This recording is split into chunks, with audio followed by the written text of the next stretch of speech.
Hello practitioners, hello parents, grandparents, aunties, uncles. Welcome to my channel. Welcome to Learning with Princess Aisha. I hope you're all doing well. So if today is your first time of coming across my channel, you're most welcome. And please support the channel by liking. Give me a thumbs up for like, commenting, subscribing, and turning on your first notification button that says all, notified for all videos. Don't forget to share the video. So this is a follow-up video on our previous one on healthy eating and how we can support children's communication and language. So today we're focusing on mathematics, on measuring, teaching children how to measure. And this activity set up here, although you say it's simple, it's a very great way for children to build on their communication and language, to also learn mathematically, as well as their literacy, build on their fine motor skills and their physical development, and their understanding of the world, and a bit of expressive arts, incorporated in some colors here, identifying their colors. And obviously children can be very creative, really. So under the EYFS, children age 3 and 4, it highlights that children aged 3 and 4 should be supported to solve problems mathematically using numbers up to 1 to 5, from 1 to 5. So how can we do this, or how can you support children? So using finger songs such as 5 little monkeys jumping on the bed. So 5 little monkeys jumping. I have how to communicate, how to promote communication in an environment whereby through songs and rhymes. I have that video. I'll put a link in the description for you to access.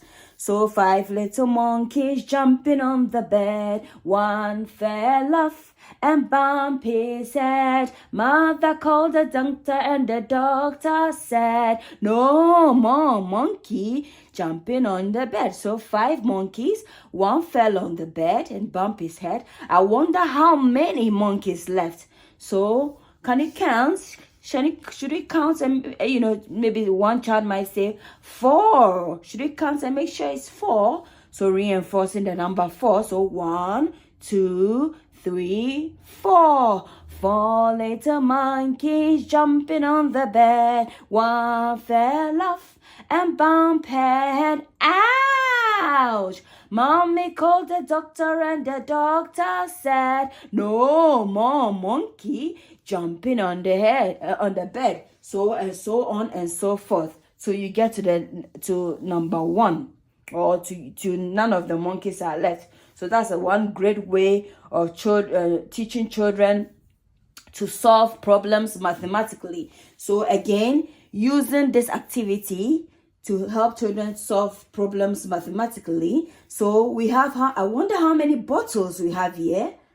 So 1, 2, 3, 4, 5.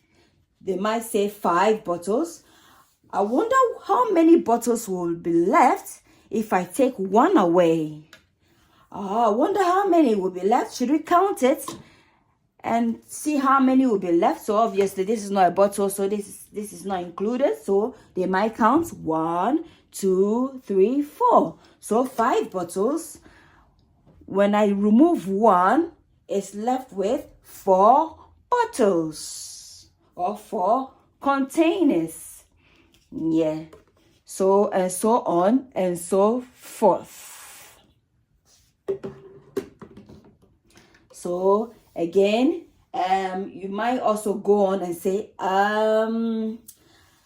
so the bottles are more than the banana in the water. The bottles are more than the banana in the water. So another great way So obviously, if you want to extend the children's learning, you might, try and, we're doing quantity, isn't it? So children might decide to fill this bottle up.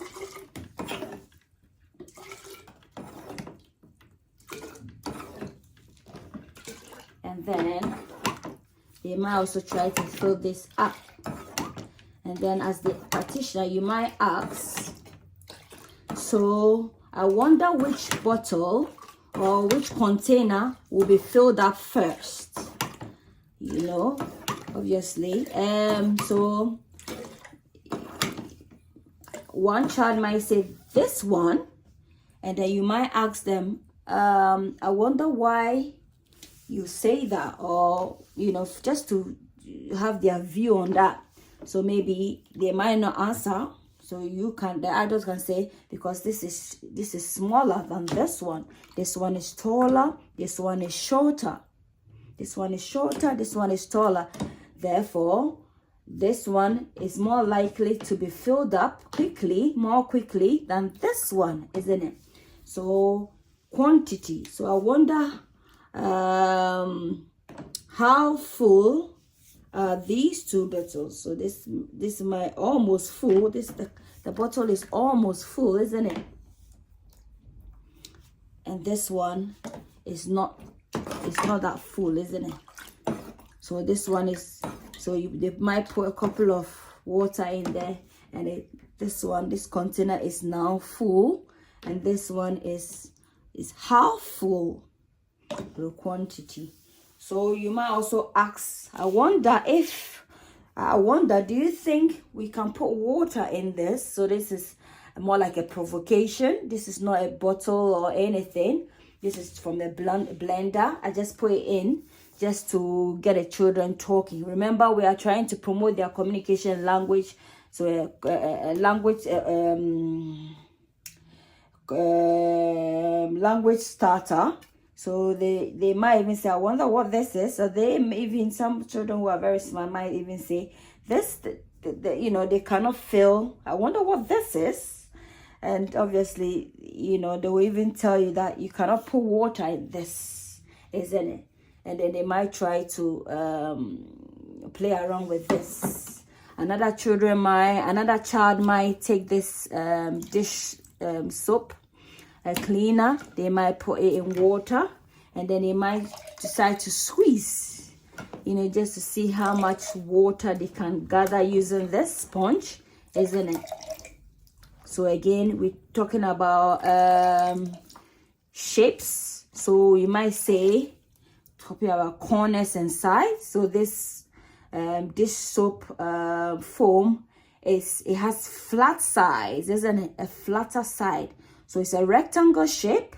So it has two long sides and two long sides. The triangle has two long sides and two shorter sides, isn't it? And it has a flat, the sides are very flat, as you can see, very flat. So this is also a great way to talk to children about 2D and 3D shapes, about rectangles, squares, cuboids, and also to talk about the sides of shapes, isn't it? And then they might also go ahead, and so let's finish with the 3D and shapes, and then we'll move on to, so this is also a great way to show them about, rectangle, isn't it? But this one is much bigger compared to this, isn't it? This is a bigger triangle. This one is more of a, let's say, a container, whilst this one is a sponge, but they are both rectangle, isn't it? Two long sides, two shorts. Yeah, so variety, different sizes and shapes. And so this is also a 3D shape, but this one is a hexagon because it has 6 sides. So 1, 2, 3, 4, 5, 6, isn't it? So it's good to incorporate in different shapes and sizes for children to learn as a learner and teaching resource. So I hope you enjoyed. And obviously you can also, I put this in, so about color. So for instance, if The color of the week is yellow. You might incorporate in some yellow paints in the water, and then obviously the yellow, you might ask them about, I wonder what color is this banana. They might say it's yellow. So do you remember the color for the week? Do you remember what our color for the week is? And then someone might say, oh, yellow. Or they might see even the water transition from plain or colorless water to yellow, you know. So just to reinforce whatever color of the week they are doing, you know, you can incorporate it in the activity. So yellow sand, yellow play-doh, yellow water, and what have you.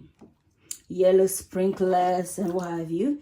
And then you might want to challenge them further. When I say challenge, not, you know, I mean, you know, you might want to get them to think critically by asking them, I wonder if the water we might be able to get enough water if we use this orange squeezer. So, you know, we might, do you think so?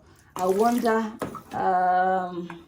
how the water is coming out like. So it looks like more of a rain, isn't it? So do you think, so I wonder, do you think that we'll be able to collect enough water using this? You know, they might try to use it, but obviously it's gonna take quite a while for them to obviously, you know, collect water. So this is a great way to engage children for a longer period and to get them to actively learn, you know, because using this itself will get the child to be well focused, because their main aim is to get this bottle full. So the more they put water in it, and it keeps obviously dripping, it means they will have to stay a bit longer on this activity. So their concentration will be you know, geared towards the activity and what have you, in order to help you achieve whatever goal or learning intention you want to achieve. I hope you enjoyed the video. Please give me a thumbs up, or like, comment, and share the video. Until then, and if you want me to do a particular activity, let me know in the description below.